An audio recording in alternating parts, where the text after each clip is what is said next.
It started with a single line on Joe Rogan's podcast, a moment so small, so offhand that most people might have missed it. But Andrew Schulz didn't.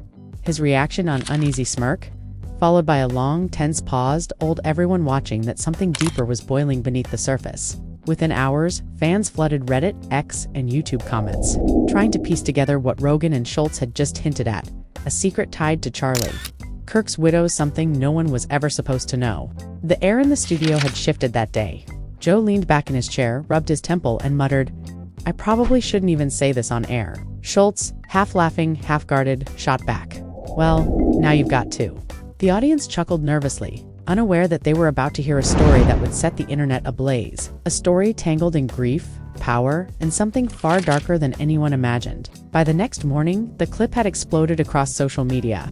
Joe Rogan exposes Charlie Kirk's widow trended for 12 straight hours. People demanded answers. What did Rogan mean when he said, "She wasn't who we thought she was"? Why did Schulz follow it with, "They tried to cover that up, right?" No one had proof, but the speculation grew. Wild rumors of secret recordings, hidden relationships, and money that vanished right after Charlie Kirk's death.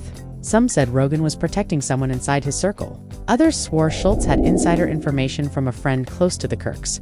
What made it worse was Erica Kirk's silence. For days, she said nothing. No posts, no public appearances, not even her usual podcast updates.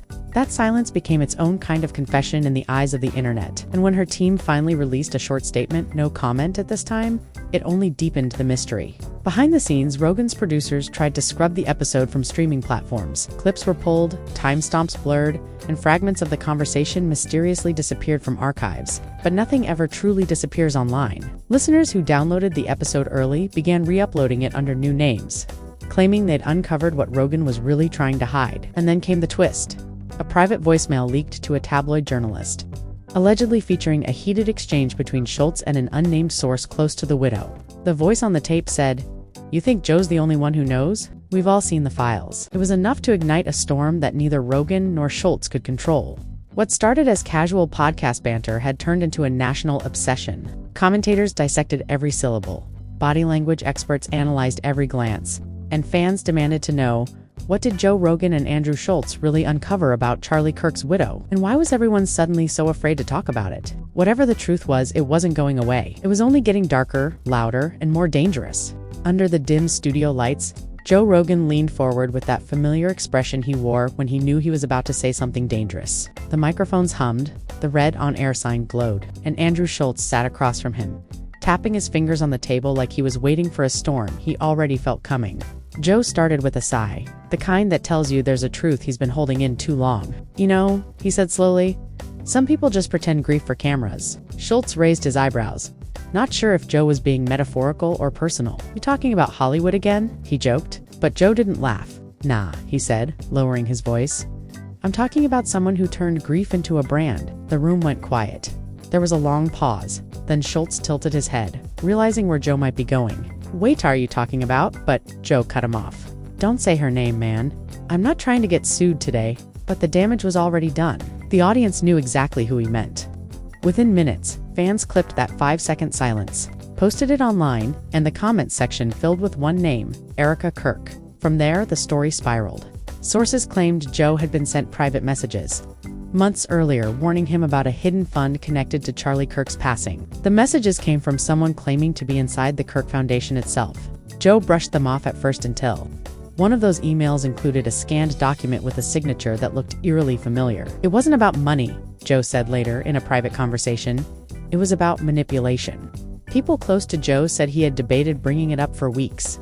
What pushed him over the edge was an alleged dinner in Austin where Andrew Schulz was present, along with a few other comedians and one unexpected guest, a man who introduced himself only as Tom. No one remembered inviting him, yet Tom seemed to know everything. "You don't know the half of it," he told Joe that night, sipping whiskey like he'd been rehearsing the line all week. "If you saw what's in those recordings, you'd never joke about the Kirks again." Schulz, thinking it was a prank, laughed it off. But Joe didn't. Something about the man's tone, the certainty in his voice, stuck with him. The next day, he asked his producer Jamie to look into the guy. There was no Tom registered at the event, no one matching his description on the guest list. Still, Joe couldn't let it go. Weeks later, an envelope arrived at the studio, no name, no return address, just a USB drive and a note that said, "Play this when you're ready." Joe didn't open it immediately. He let it sit on his desk for days, pretending he didn't see it, until Schulz came over for another recording. Halfway through a segment about social media scandals, Joe stopped mid-sentence, reached into the drawer, and placed the USB in front of him. Schulz looked down. "What's that?" Joe didn't answer. He just plugged it in. The screen flickered, and for a few seconds, static filled the monitor.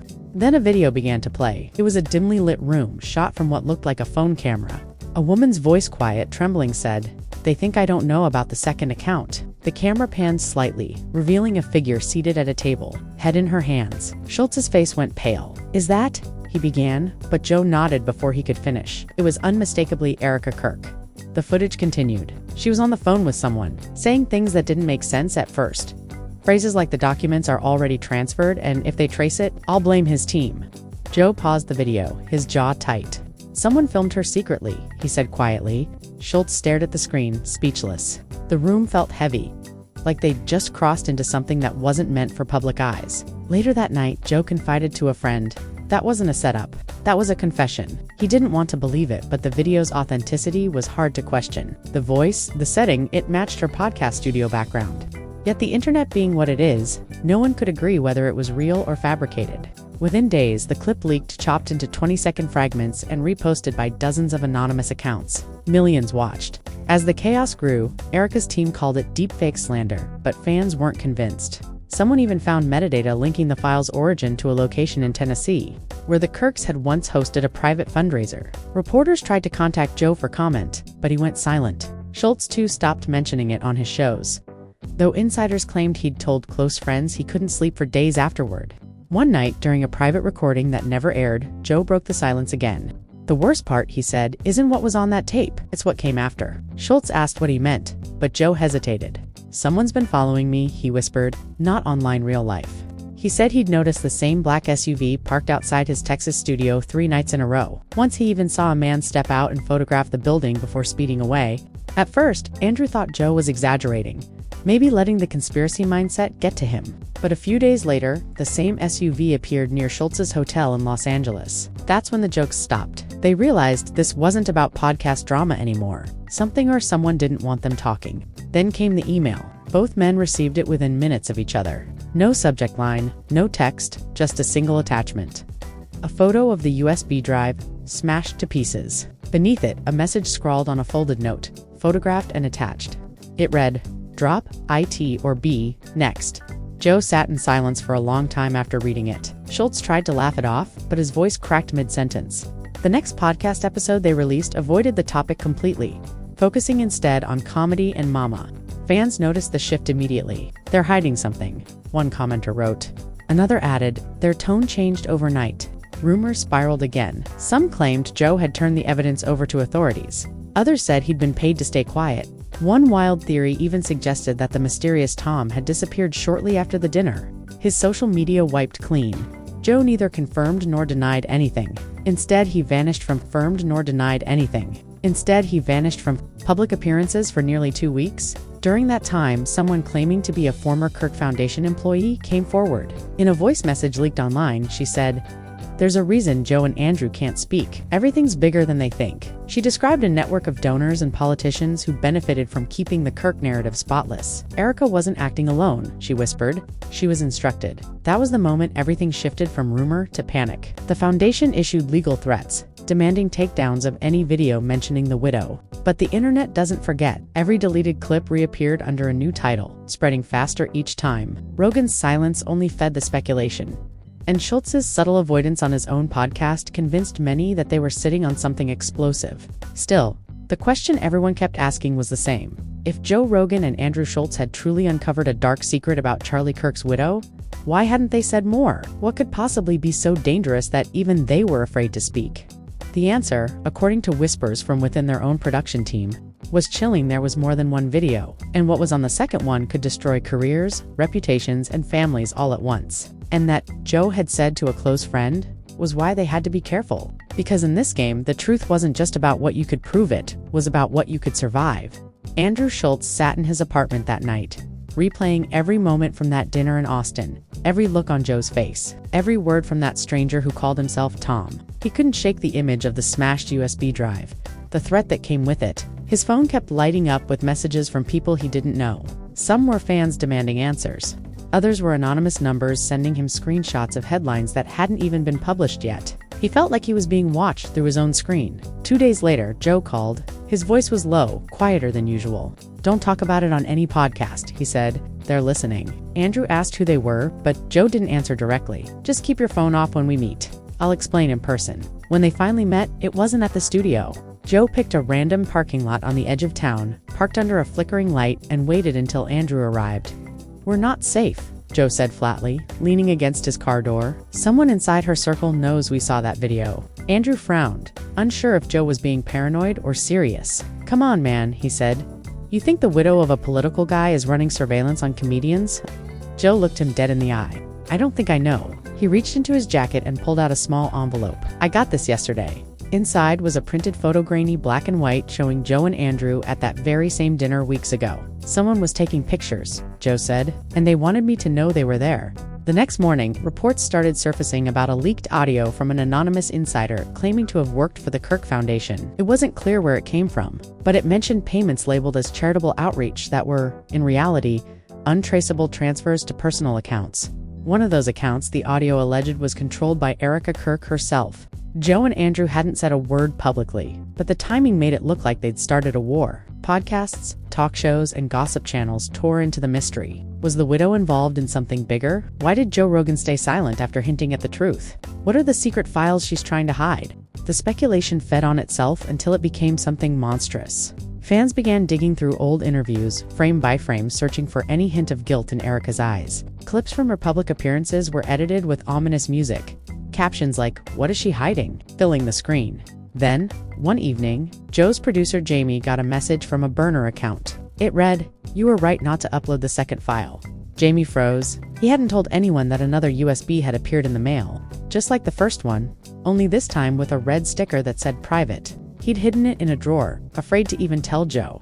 But now someone knew. That night, Joe and Andrew gathered at the studio again. The mood was different. No jokes, no small talk. Joe plugged in the drive and a single file appeared on screen. The agreement. He clicked play. The video began with a recording of a phone call. Erica's voice again calculated this time. "As long as they believe the foundation is clean, we're fine," she said. A male voice responded. "And if someone talks?" Erica's tone didn't waver. "Then they'll regret it." The silence that followed was heavy. Andrew finally whispered, "Holy shit." Joe paused the video and stared at the screen. "She's not acting. That's real." Jamie suggested calling someone, maybe an attorney, but Joe shook his head. "No one's going to touch this. They'll bury it before it gets out." Within 24 hours, the studio's security cameras were hacked. Files vanished. Backups corrupted. Joe's assistant swore she saw two men in suits sitting in a black car outside watching the building. "It felt like a movie," she later said, except no one was laughing. Andrew's phone started receiving threats. One message said, "You don't know who you're dealing with." Another, "The next video won't be yours to share." The pressure was building, and both men knew it was only a matter of time before something bigger broke. Then came the podcast episode that changed everything. Against his better judgment, Joe decided to address it without naming names. He opened the show by saying, "Sometimes you see something you wish you hadn't. Something that changes how you look at people." Andrew sat beside him, tense. Joe continued, "There are people out there who build their lives on lies, who smile in your face while hiding the worst parts of themselves." Fans instantly knew who he was referring to. The clip went viral within minutes. Erica Kirk's team responded almost immediately with a legal statement calling it defamation and harassment. But fans weren't buying it. Hashtags exploded across platforms. Memes mocking her denials spread faster than her lawyers could delete them. Joe's mentions turned chaotic. Half the internet praised him for speaking up. The other half warned him to stop before it got worse. Then, unexpectedly, a new player entered the scene, a journalist named Lena Wright. She claimed to have evidence connecting the Kirk Foundation to offshore accounts and hinted that the widow had used charity funds for personal investments.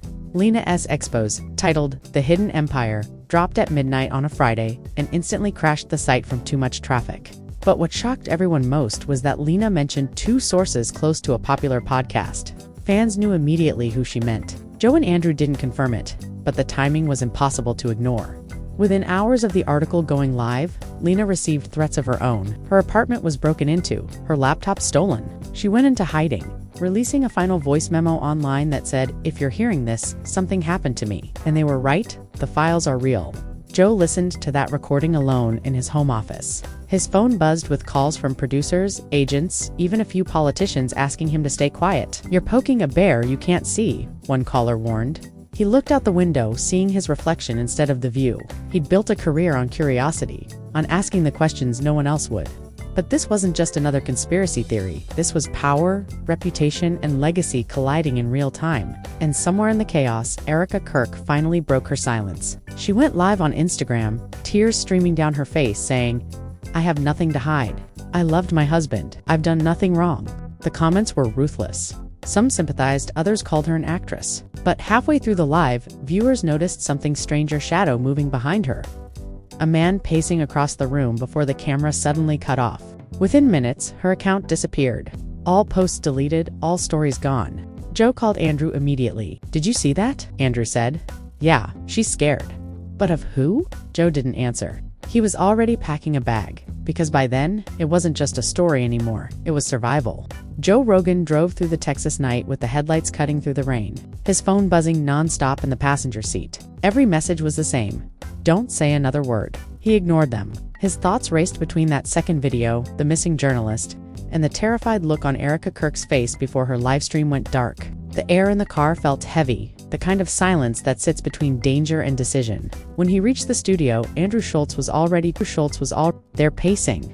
"Bro, we can't do this anymore," Andrew said, his voice cracking. "It's not worth it. They're playing with our lives." Joe didn't respond at first. He poured 2 glasses of water, sat down, and stared at the black screen of the computer that once held both USB files. "It's already too late," he said quietly. "The files are gone, but the truth isn't." Andrew leaned forward. "What if Lena's gone because of us? What if they got to her because we opened our mouths?" Joe's jaw tightened. "Then the least we can do is make sure her work wasn't for nothing." They decided to record one final message, something raw, unedited, a confession of everything they'd seen. Joe turned on the mic, his voice steady but low. "We didn't want this," he began. "We were just trying to ask questions. But the more we looked, the darker it got." Andrew added, "People we trusted stopped answering our calls. We got followed. We got threatened. This isn't just politics anymore. It's personal." They never said Erica's name, but they didn't need to. Every listener knew who they meant. Joe paused, glancing toward the studio window where rain streaked down like lines of static. "If this is the last episode you hear from us, just remember, truth doesn't die when people do." The upload never finished. Halfway through processing, the system crashed. The power flickered once, then the studio went black. Outside, a car engine started. Jamie rushed in from the hallway, breathless. "Someone cut the main line," he said, "and the cameras are down." They waited in silence. Minutes passed like hours until the lights returned. The recording was gone. The file folder was empty, wiped clean. Joe's expression turned cold. "They were inside," he said. "Whoever's behind this isn't just watching, they're controlling everything." Over the next few days, more strange things began happening. Andrew's social media accounts were locked without warning.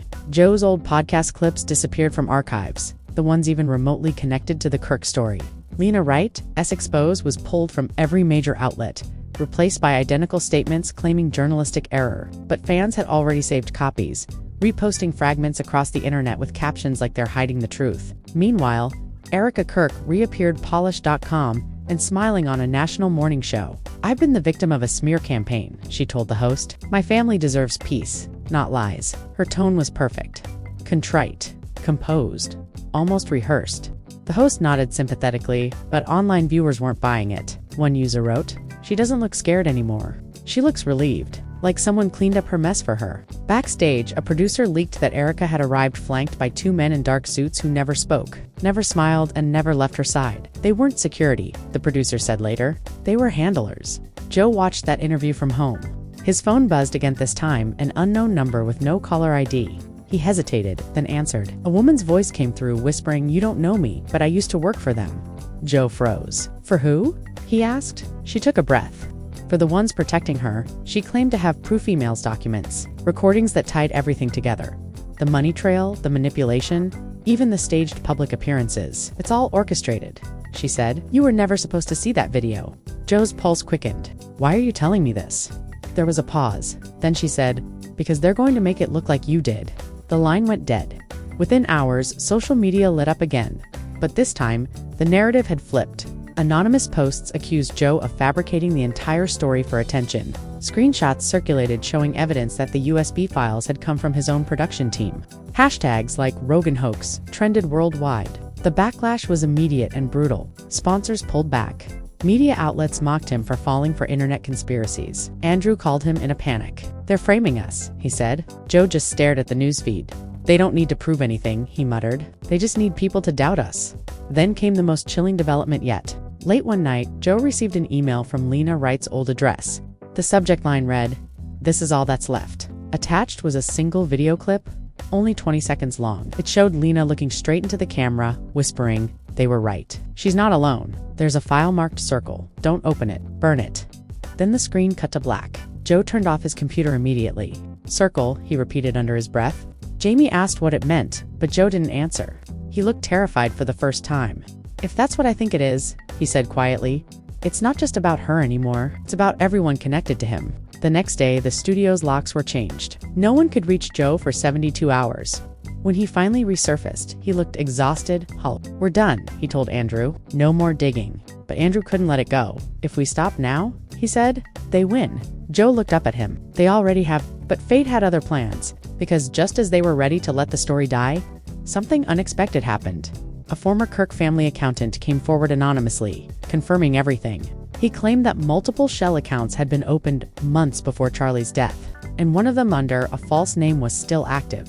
"That money was never meant to be found," he said. "But she knew how to hide it."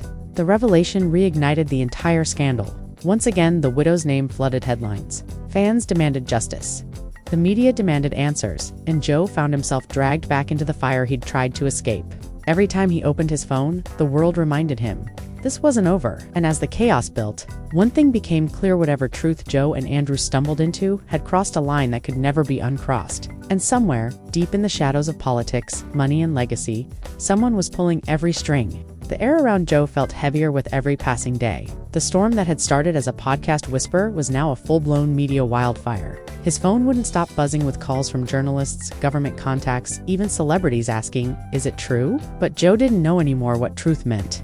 Andrew kept saying they needed to go public, to tell the full story before it was twisted beyond recognition. Joe disagreed. "The second we speak, they'll bury us alive," he said, rubbing his temples. "They already control the story. We're just extras in their script." Andrew wasn't listening.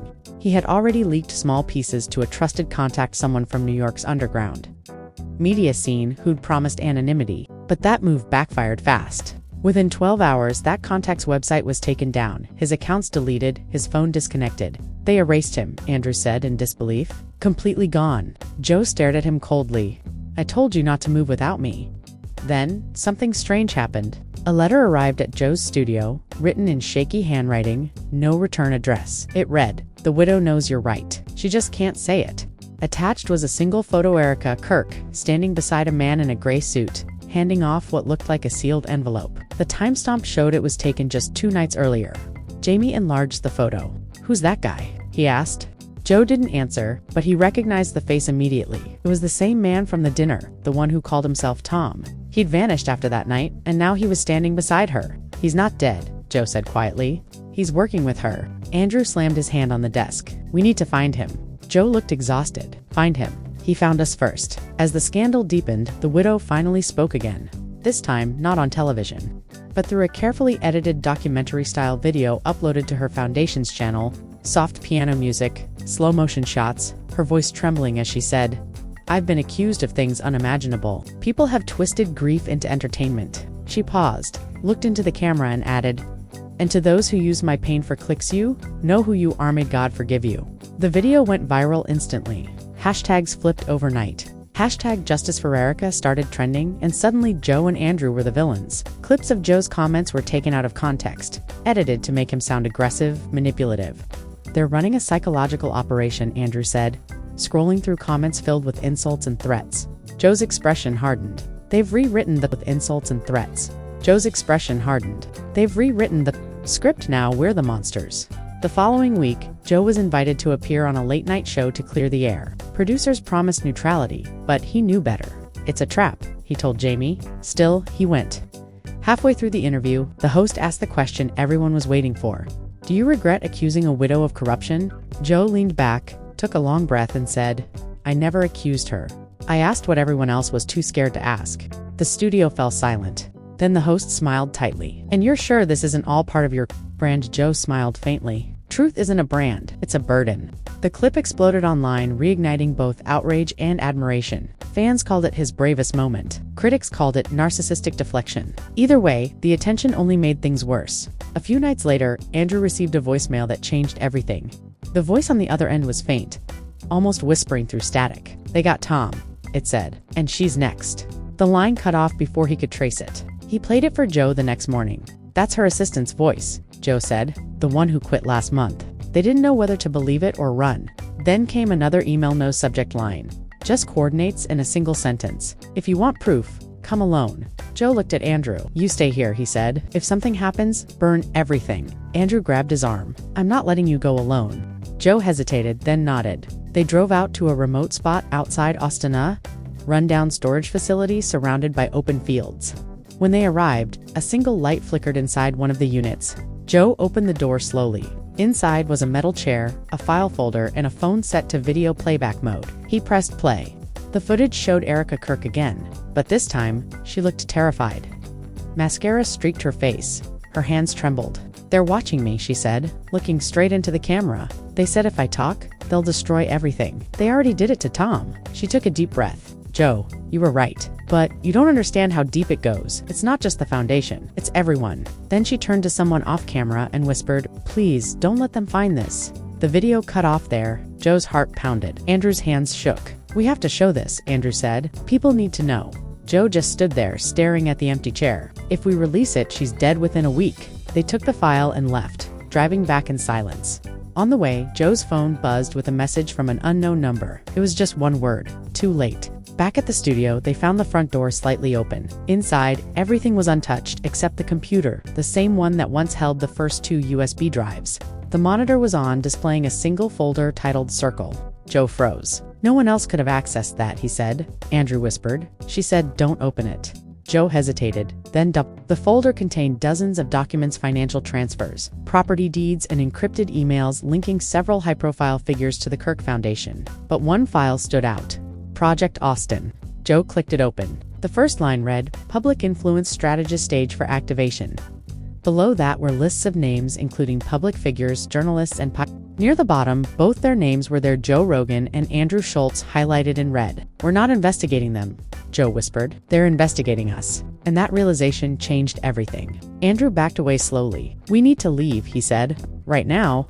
Joe nodded, closing the laptop and stuffing it into his bag.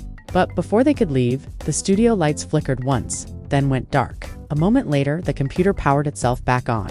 The screen displayed a single message: "Delete everything or we will." Joe looked at Andrew. And for the first time since this entire saga began, Joe Rogan, the man who had stared down presidents, billionaires, and global controversies, looked afraid. And when the dust started to settle, it became clear that Joe and Andrew had only scratched the surface. The deeper they went, the stranger it all got. Behind the cameras, off the record, both men were facing calls, warnings, and even veiled threats. Producers told them to move on, to let the story die. But neither could shake the feeling that something was being hidden in plain sight. Joe began digging through old interviews while Andrew reached out to contacts he hadn't spoken to in years. What they found wasn't just gossip, it was a pattern. Documents, offloaded properties, digital trails leading to shell accounts under fake names, all tracing back to the months following Charlie Kirk's death. The widow's name appeared again and again, linked not directly but through a chain of intermediaries who seemed desperate to keep their involvement quiet. Fans were torn between sympathy and suspicion. Some argued that the widow was being framed, a target of conservative media revenge. Others were convinced she had been quietly orchestrating something much larger than herself. Every clip Joe and Andrew posted became a coded puzzle for the internet to solve. Redditors froze frames, slowed audio, read lips. One fan claimed they saw Joe mouth the word foundation. Another swore Andrew slipped up and said blackmail under his breath. The frenzy reached a point where even mainstream outlets began to cover it, though cautiously. They called it the Kirk controversy, tiptoeing around names to avoid lawsuits. But the implication was there's something powerful, something corrupt. The widow finally broke her silence. Her voice was calm but heavy, her tone controlled yet exhausted. "People will believe what they want," she said in a recorded message. "But lies don't last forever." It should have ended there, but instead it made things worse. Andrew replayed her statement during his next guest spot and said, "Funny how she didn't deny anything specific." Joe nodded, visibly uneasy, and muttered, "That's the kind of thing you say when you know more is coming." That single exchange reignited everything. Fans flooded the comments with theories, some wild, others disturbingly plausible. One claimed to have seen private emails linking her to a political donor involved in a hidden real estate deal. Another claimed the missing funds Joe hinted at were funneled through a faith-based charity registered under her name. What shocked everyone next was the leak. An anonymous user posted a 30-second audio clip titled, "She Confessed." It was grainy, distorted, but the voice, if genuine, sounded eerily similar to the widow's. "They can't find out where it came from," the voice said, followed by silence. Within hours, the clip was everywhere. Influencers reacted, journalists chased confirmation, and Joe's team went into lockdown. Andrew posted a cryptic tweet that read, "We warned them." No one knew what it meant, but it set the internet ablaze. Conspiracy threads multiplied overnight. Then came the photo and image showing Joe and Andrew leaving a private studio late at night, both looking tense. Tabloids claimed they had been summoned by a legal team tied to the Kirk family. Joe tried to laugh it off, saying, "We're just doing a show, man." But even his followers could hear the edge in his voice. Something had shifted. The story was no longer just entertainment. Tit was starting to feel dangerous. A week later, a former producer from Charlie Kirk's media company appeared anonymously on a podcast hosted by an independent journalist. Their voice was altered, their location blurred. "He knew," they said. "Charlie knew something was wrong before he died. He tried to cut ties." The interviewer pressed for details, but the guest refused to elaborate. The implication was clear. Whatever secret the widow was keeping, Charlie might have discovered it too late. Joe and Andrew couldn't ignore it anymore. They invited the anonymous source to contact them directly. Offering to tell the story on their platform unedited. Days passed without a response. Instead, they received a package no return address. No note, just a flash drive inside a plain envelope. When they plugged it in, the folder contained a single video file labeled Truth. MP4. Joe hesitated before pressing play. The footage was shaky, filmed on a phone showing what looked like a private event. Laughter, champagne, familiar faces. Then the camera panned, catching the widow in conversation with a man partially out of frame. His voice was low, but one phrase was unmistakable. "As long as no one finds out." Joe froze the video. Andrew whispered, "That's her." They both sat in silence for a long moment before Joe said quietly, "We can't release this." Not yet. The footage was too sensitive, too explosive, but it was real, and that was the night everything changed. Joe's studio was broken into the following weekend. Nothing valuable was taken except a few external hard drives. No signs of forced entry, no fingerprints, no footage from the security cameras, just emptiness. Joe didn't go live for 5 days after that. Andrew stopped posting completely. Fans panicked, convinced that the story had crossed a line. When Joe finally returned, his voice was subdued, careful. "Sometimes," he said, "the truth isn't worth what it costs to tell." But his eyes gave him away. Whatever he had seen, whatever he knew, it wasn't over. It was only getting darker. And now, as the dust settles and the world tries to make sense of what just unfolded, one question refuses to fade: what really happened between Joe Rogan, Andrew Schulz, and Charlie Kirk's widow? Was this all a misunderstanding blown out of proportion by the internet? Or did these two podcasters stumble onto something they were never supposed to see? Fans are still divided. Emotions are still running high. And somewhere in the middle of it all, the silence from those involved speaks louder than any denial could. This story has taken on a life of its own. It's no longer just about podcasts or headlines. It's about trust, reputation, and the blurred line between truth and influence. When Joe and Andrew looked straight into the camera that night, their faces said what their words couldn't. There's more they aren't telling us. Think about it. The sudden episode removals, the vanishing clips, the cryptic posts, the studio break-in, these aren't coincidences. Every piece of this puzzle feels intentional, like someone carefully cleaning up a trail. But the internet never forgets. Fragments of that conversation still live online, and the fans are keeping it alive. They're dissecting every second, cross-referencing every expression, and they're not letting go until answers come out. The community is buzzing with theories. Some believe the widow will eventually release her own side.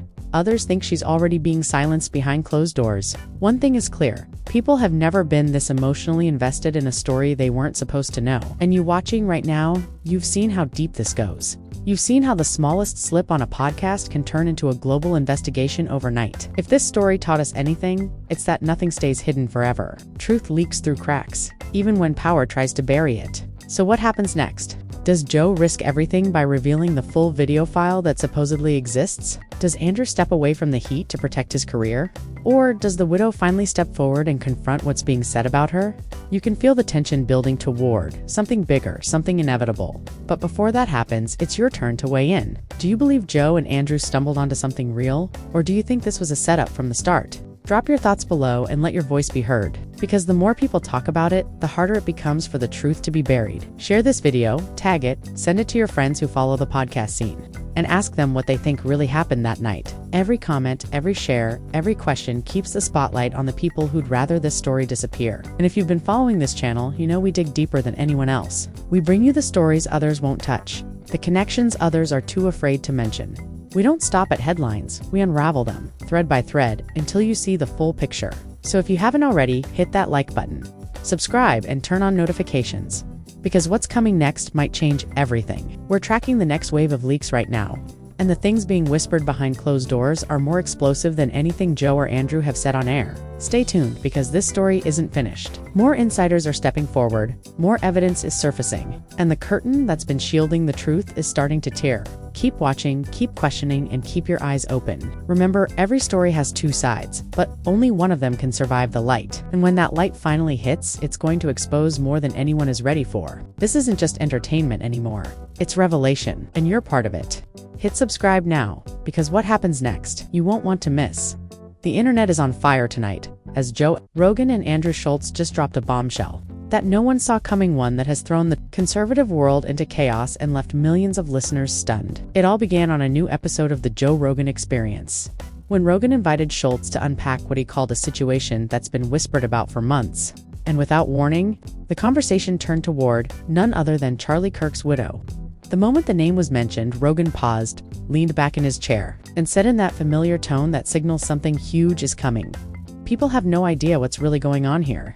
Andrew Schulz laughed uneasily, trying to tread lightly, but Rogan pressed forward. He claimed that what he and Schulz had recently discovered could reframe everything. The public thinks they know about Kirk's sudden disappearance from the media spotlight and about the mysterious transformation of his widow, whose quiet rise to influence has left even veteran commentators uneasy. According to Rogan, several insiders have been trying to expose the truth, but were warned to stay silent. He described how the widow's name has been quietly circulating among major donors, media consultants, and even former Turning Point USA insiders, all of whom believe she's sitting on something massive that connects politics, money, and legacy. Schulz, never one to hold back, jumped in with that trademark bluntness, saying, "You can't tell me this is all coincidence."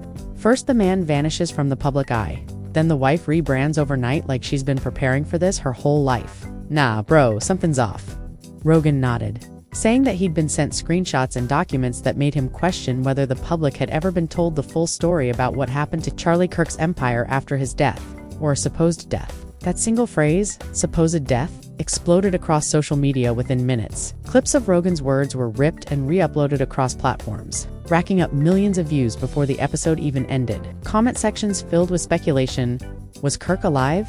Was this some elaborate PR cover-up? And why was his widow suddenly being courted by the same political consultants who once worked against him? Schulz doubled down, saying he'd spoken to a former producer from a conservative network who confirmed that certain files were deleted the week Kirk's will was executed. Rogan, ever the skeptic but visibly unsettled, responded that to many patterns pointed to a deliberate media blackout. He explained that the widow, once portrayed as a quiet, grieving woman, had now been photographed entering high-profile meetings in D.C., appearing alongside power brokers, and even being introduced as the future face of conservative reform. The tone of the conversation shifted from curiosity to outright disbelief when Rogan played a short audio clip allegedly leaked from one of those meetings, a woman's voice, confident and commanding, saying, "They'll never know how much he planned before he was gone." Rogan didn't reveal where the clip came from, but Schulz's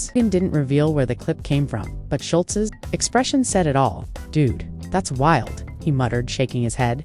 "That sounds like strategy, not grief."